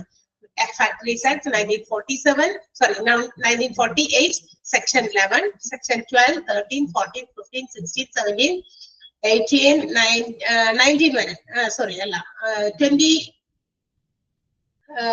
20 വരെയാണ് നമുക്ക് പഠിക്കാനുള്ളത്. അപ്പൊ 11 മുതൽ സെക്ഷൻ 20 വരെ കുറെ കാര്യങ്ങൾ വർക്കേഴ്സിന്റെ ആരോഗ്യവുമായി ബന്ധപ്പെട്ട് അതിനെ പ്രൊട്ടക്ട് ചെയ്യാൻ, അതിനെ പ്രിസർവ് ചെയ്യാനായിട്ട് കുറെ നിയമങ്ങൾ കൊണ്ടുവന്നിട്ടുണ്ട്. ആരാ കൊണ്ടുവന്നത്? നമ്മുടെ ഫാക്ടറീസ് ആക്ട് 1948 ആണ്. അപ്പൊ 11 മുതൽ 20 വരെയുള്ള കുറെ കാര്യങ്ങളാണ്. അപ്പൊ നിങ്ങൾ പഠിക്കേണ്ടതില്ലേ? ഇപ്പൊ ഇത് സെക്ഷൻ 11 എന്തുമായി ബന്ധപ്പെട്ടതാണ്? ഏതാണ് section 11? Factories act 1948 section 11 reveals എന്തിനെ സംബന്ധിക്കുന്ന കാര്യമാണ് വെളിപ്പെടുത്തുന്നത്. ഒന്ന് ക്ലെൻലിനെസ് ആണ്, അല്ലെ? ഒന്നാമത്തെ ഏതാ? 11 വന്നിരിക്കുന്നത് സെക്ഷൻ 11 ഏതിനെ കുറിച്ചാണ് പറഞ്ഞിരിക്കുന്നത്? ആക്ട് ഒക്കെ എടുത്ത് വെച്ച് നോക്കിക്കഴിഞ്ഞാൽ നിങ്ങൾക്ക് കാണാൻ സാധിക്കും. അത് ഫാക്ടറീസ് ആക്ട് 1948 ഒക്കെ നിങ്ങൾ ഗൂഗിൾ അടിച്ച് എവിടെയെങ്കിലും നോക്കിക്കഴിഞ്ഞാൽ മനസ്സിലാക്കാൻ സാധിക്കും. ഒന്നാമത്തേത് പറഞ്ഞിരിക്കുന്നത് സെക്ഷൻ 11 11 ക്ലെൻലിനെസിനെ കുറിച്ചിട്ടാണ് പറഞ്ഞിരിക്കുന്നത്. അത് ക്ലെൻലിനെസ് എന്ന് പറഞ്ഞാൽ ശുചിത്വം. എന്തായിരിക്കും ശുചിത്വം എന്ന് പറയുന്നത്? എല്ലാ ഫാക്ടറീസും, അതായത് സെക്ഷൻ 11 പറയുന്നത് all the factories should be kept clean and free from effluvia from any drain, privy or other nuisance, and in particular accumulations of dirt and refuse shall be removed daily by sweeping or by other effective methods. അത്രയൊക്കെ ഉള്ളൂ. അതായത് നമ്മളുടെ ഏത് ഫാക്ടറീസും എപ്പോഴും വൃത്തിയായും ശുചിയായിട്ടൊക്കെ സൂക്ഷിക്കുക. എഫ്ലൂവിയ എന്ന് പറഞ്ഞു കഴിഞ്ഞാൽ എന്താ? ഹാംഫുൾ, നമ്മുടെ എന്താ പറയാ ആരോഗ്യത്തിന് ഹാനികരമാകുന്ന ചില ഓർഡർ ഹാംഫുൾ ഫ്ലൂവിയ എന്ന് പറഞ്ഞിട്ടുണ്ടെങ്കിൽ ഈ ഓർഡർ ആണ്, മീൻസ് സ്മെല്ല്. നമ്മൾ ചില സാധനങ്ങളുടെ സ്മെല്ല് ശ്വസിച്ചാൽ തന്നെയും ചില ആരോഗ്യ പ്രശ്നങ്ങൾ വരും. അങ്ങനെയുണ്ടോ? ആലോചിച്ച് നോക്കിയേ. ചില സാധനത്തിന്റെ ബാഡ് സ്മെല്ല്, അതിനെയാണ് ഹാംഫുൾ ഓർഡർ എന്ന് ഉദ്ദേശിക്കുന്നത്. ഓർഡർ മീൻസ് ORDOUR, ആ ഓർഡർ ആണ്. ORDER ഓർഡർ അല്ല ഉദ്ദേശിച്ചത് കേട്ടാ.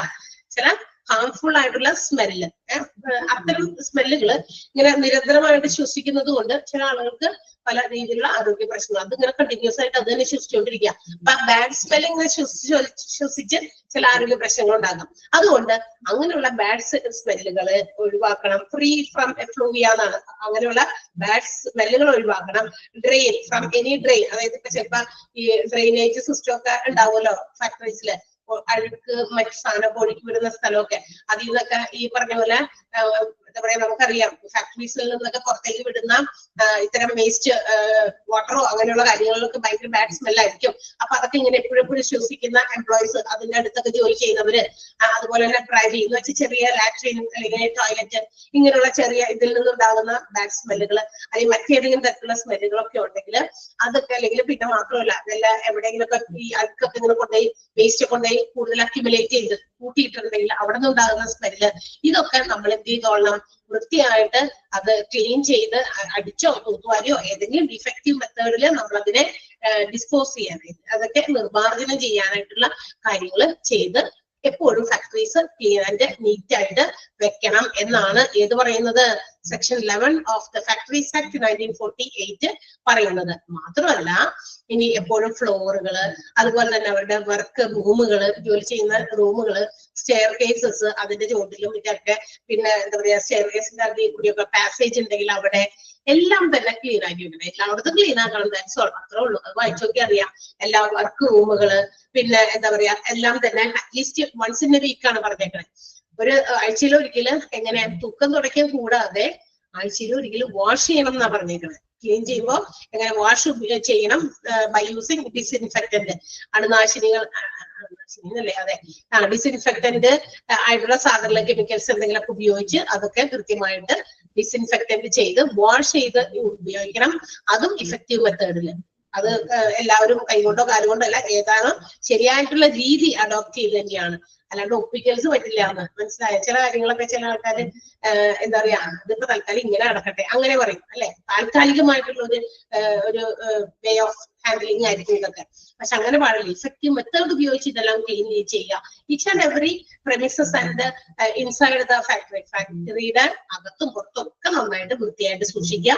ഡിസ്ഇൻഫെക്റ്റന്റ് ആക്കാനായിട്ട് ആഴ്ചയിൽ ഒരിക്കലും വാഷ് ചെയ്ത് തന്നെ ക്ലീൻ ചെയ്യണം. അതുപോലെ തന്നെ എപ്പോഴെങ്കിലൊക്കെ നമ്മുടെ ഫ്ലോറൊക്കെ വെറ്റായിട്ടുണ്ടെങ്കിൽ, ചിലപ്പോ പല പ്രൊസീജിയേഴ്സ് ഒക്കെ നമുക്കറിയില്ല, മാനുഫാക്ചറിങ് നടക്കുന്ന സ്ഥലമുള്ള ഫാക്ടറി, പല സാധനങ്ങളും ഉത്പാദിപ്പിക്കുന്ന സ്ഥലമല്ലേ, അപ്പൊ ഫ്ലോറൊക്കെ ഇങ്ങനെ നനഞ്ഞു വീഴാനൊക്കെ സാധ്യതയുണ്ട്. അപ്പോഴൊക്കെ എന്ത് ചെയ്യണം, പെട്ടെന്ന് തന്നെ അത് ഡ്രെയിൻ ചെയ്യാനായിട്ട്, ആ വെള്ളമൊക്കെ ഇല്ലാതാക്കാനൊക്കെ അതിലും ഇഫക്റ്റീവ് ആയിട്ടുള്ള ഡ്രെയിനേജ് മെത്തേഡുകൾ പ്രൊവൈഡ് ചെയ്ത് അത് ഉപയോഗിച്ച് അത് എന്ത് ചെയ്യാം, ഡ്രൈ ചെയ്യാനായിട്ടും ഡ്രെയിൻ ചെയ്യാനായിട്ടൊക്കെ ശ്രദ്ധിക്കണം. അതാണ് സെക്ഷൻ 11 പറയുന്നത്. അപ്പൊ സെക്ഷൻ 11 ഓഫ് ഫാക്ടറീസ് ആക്ട് 1948 എന്ത് റിലേറ്റഡ് ആണ് എന്ന് ചോദിക്കാൻ സാധ്യതയുണ്ട്. ക്ലെൻലിനെസ് ആണ്. അങ്ങനെ ഓരോ സെക്ഷൻ ഉണ്ട്, 11 മുതൽ 20 വരെയുണ്ട്. പറഞ്ഞത് മനസ്സിലായോ? എങ്ങനെയാണ് ക്വസ്റ്റ്യൻ വരാന്ന്? ഇതെല്ലാനും ഞങ്ങൾ എങ്ങനെ ഓരോ സെക്ഷനിലും ഉള്ളത് നമ്മൾ അങ്ങനെയല്ലല്ലോ നമ്മുടെ പരീക്ഷ. ഇപ്പൊ സെക്ഷൻ 11 ക്ലെൻലിനെസിനെ കുറിച്ച് എന്താണ് പറയണേന്നാണ് ചോദിക്കണമെങ്കിൽ അത് മുഴുവൻ ഞാൻ വാരി വലിച്ചൊക്കെ എഴുതേണ്ടി വരും അല്ലെ. ഇങ്ങനെ വർക്ക് റൂം, ഫാക്ടറീസിന്റെ ഏരിയ, അതുപോലെ തന്നെ എന്താ പറയാ സ്റ്റെയർ കേസസ്, അങ്ങനെ ഇങ്ങനെ ബെഞ്ച്, ഫ്ലോർ, അങ്ങനെയൊക്കെ അതൊക്കെ ക്ലീൻ ചെയ്യണമെന്ന് പറഞ്ഞു. പിന്നെ അതിന്റെ എന്താ പറയാ ഫ്ലോറിൽ വെള്ളം വീണിട്ടുണ്ടെങ്കിൽ വെറ്റായിട്ടുണ്ടെങ്കിൽ അത് ഡ്രെയിൻ ചെയ്യണമെന്ന് പറഞ്ഞു. എല്ലാ ദിവസവും അടിച്ചു തൂത്ത് വരണമെന്ന് പറഞ്ഞു. പിന്നെ ആഴ്ചയിൽ ഒരിക്കലും കഴുകി ഡിസ്ഇൻഫെക്റ്റന്റ് ചെയ്യണമെന്ന് പറഞ്ഞു. ഇതൊന്നും ഞാൻ വലിച്ചു വാരി ചെയ്താൽ നമ്മുടെ എന്താ പറയാ 3 മാർക്കിന്റെയോ 4 മാർക്കിന്റെയോ ക്വസ്റ്റ്യൻ ഒന്നും അല്ല അല്ലെ. സോ അതെന്താണ്, ഒബ്ജക്റ്റീവ് ടൈപ്പ് ആണ്. സെക്ഷൻ 11 ഏതാണ് വരിക, സെക്ഷൻ 12 എന്ത് വരും അല്ലെ, അല്ലെങ്കിൽ എന്താ ഡിസ്പോസൽ വേസ്റ്റ് എഫ്ലുവൻസ് അത് ഏത് സെക്ഷനിലാണ് വരിക, ഇങ്ങനെയൊക്കെ മനസ്സിലായ. അതിപ്പോ മോക്ക് ടെസ്റ്റിൽ ക്വസ്റ്റ്യൻ വരുമ്പോ നിങ്ങൾ കുറച്ചുകൂടി ക്ലിയർ ആകും എങ്ങനെ ക്വസ്റ്റ്യൻ വിൽ കം എന്നുള്ളത്. ഓക്കെ, മനസ്സിലായ? അവിടെ വരെ ക്ലെൻലിനെസ് ഇങ്ങനെയുള്ളതൊക്കെ സിമ്പിൾ ആണ്. അതൊക്കെ കുറെ ഓരോ സെക്ഷനിലും ഓരോ കാര്യങ്ങളെ പറയുന്നത്. ഓരോന്ന് വൃത്തിയായും ശുചിയായും സൂക്ഷിച്ചാൽ എന്താക്കും, എംപ്ലോയീസിന്റെ ഹെൽത്ത് ഓക്കെ ആക്കാൻ പറ്റും എന്നുള്ളതിന്റെ കുറച്ച് statutory provisions which is provided by the factories act 1948 ആണ് ഇനി നമ്മൾ പഠിക്കുന്നത് മുഴുവനും. അതുകൂടാതെ വീണ്ടും കുറെ ആക്ടുകൾ അടുത്ത വേറൊരു സെഷനിൽ കൂടി പറയുന്നുണ്ട് കേട്ടോ. അതുകൊണ്ട് നമുക്ക് പഠിക്കാനായിട്ട് എംപ്ലോയി സേഫ്റ്റിയുമായിട്ട് ബന്ധപ്പെട്ടിട്ടൊക്കെ നമുക്ക് കുറച്ച് ആക്ടുകൾ അതുകൊണ്ട് എംപ്ലോയി ഹെൽത്തിന്റെ ഉണ്ട്, എംപ്ലോയി സേഫ്റ്റിയുടെയും നമുക്ക് എന്തുണ്ട് ഈ പറഞ്ഞ പോലെ സ്റ്റാറ്റ്യൂട്ടറി പ്രൊവിഷൻസ് ഉണ്ട്.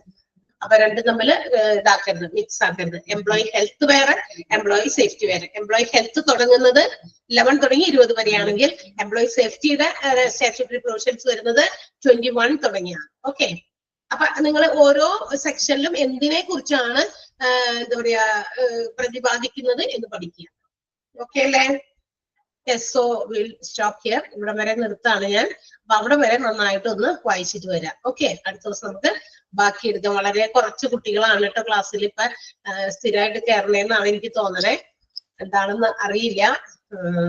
ഓക്കെ, പോർഷൻസ് ഒക്കെ അത് ക്ലാസ്സിൽ കയറിയാൽ തന്നെ എല്ലാം മനസ്സിലാകും.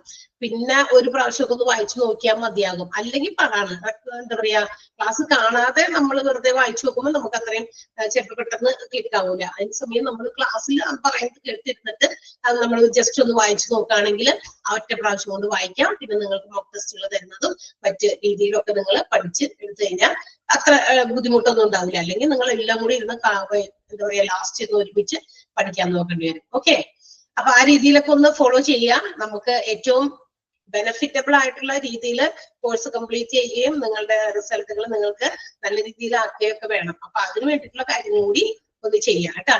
കുറച്ചധികം പേര് വരാത്തത് കൊണ്ട് ഞാനൊന്ന് പറഞ്ഞു എന്ന് മാത്രം. പരമാവധി നമ്മൾ ക്ലാസ്സുകളിൽ കയറാൻ കിട്ടുന്ന സമയങ്ങളിൽ കയറുക.